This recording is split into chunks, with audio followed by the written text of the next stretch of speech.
Lastly, let me say this, that, Your Excellency, if you listen to the conversation that is happening across the country, you would imagine that there is a crisis in the National Police Service. Let me tell you, Your Excellency, this is one of the most professional police services in the continent, the most. And I am saying that because Kenya is the country that has the most difficult political environment to operate as a police officer.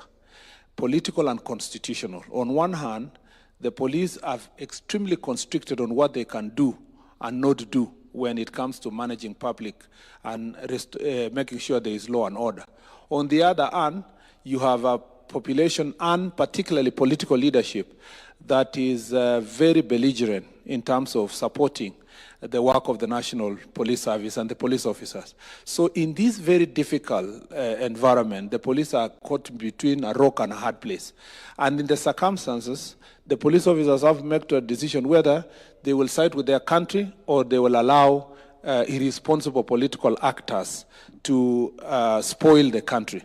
Your Excellency, these police officers, having for the short period of time I've served in this ministry, and having visited them in the northern part of the country, the Kerio Valley region, where maintaining law and order, and different parts of this country, you realize that despite the difficult challenges, economic situation, facilities that they are the most patriotic lot in providing law and order in our country.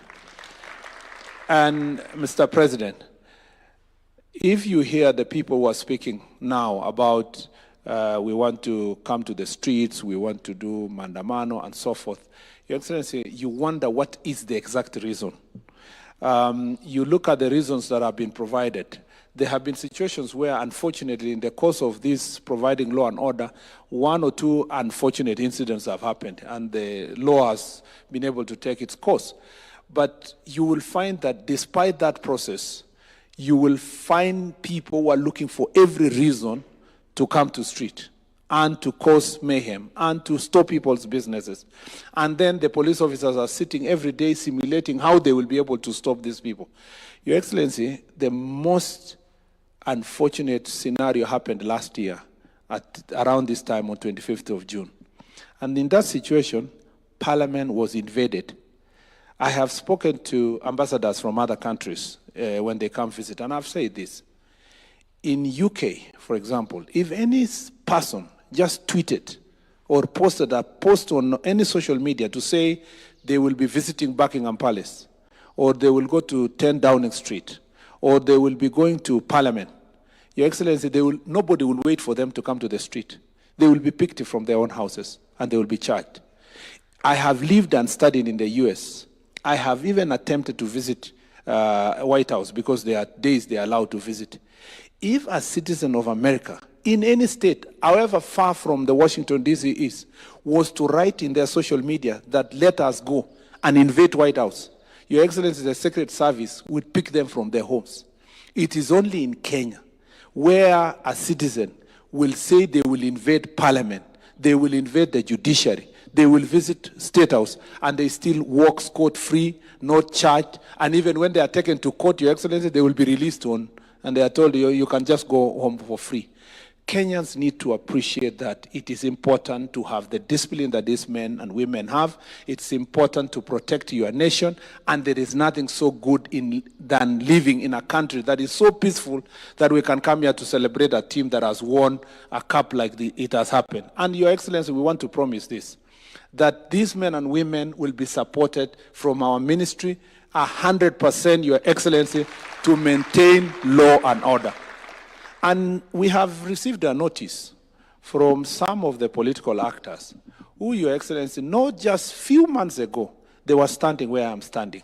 They were defending law and order. They were standing against the chaos. But Your Excellency are sitting now planning, buying machetes and rungus trying to distribute to young people to cause violence in town.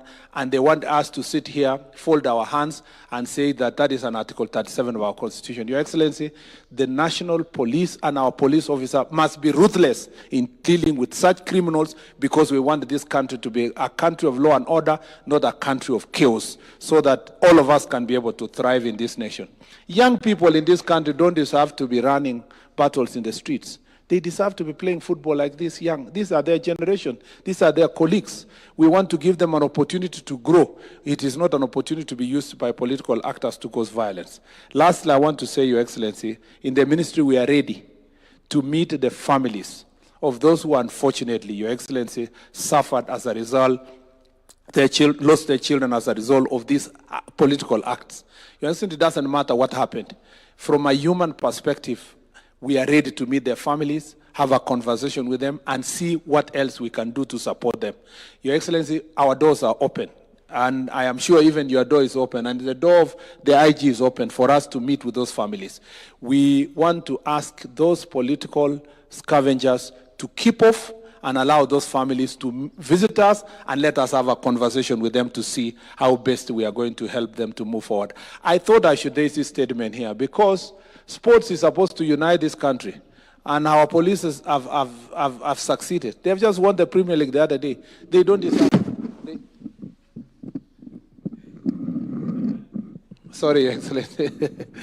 They don't deserve to have, after winning the Premier League, these men and women don't deserve tomorrow to wear helmets and go and run in the streets. They deserve to celebrate, Your Excellency, in an environment of peace. And that's why I thought I should be able to say this. Otherwise, we are ready and we are prepared to make sure that our country is safe. Your Excellency, so those many, many remarks, it is now my singular duty and honor to invite you, Your Excellency, to come and address this important team. Thank you, Your Excellency.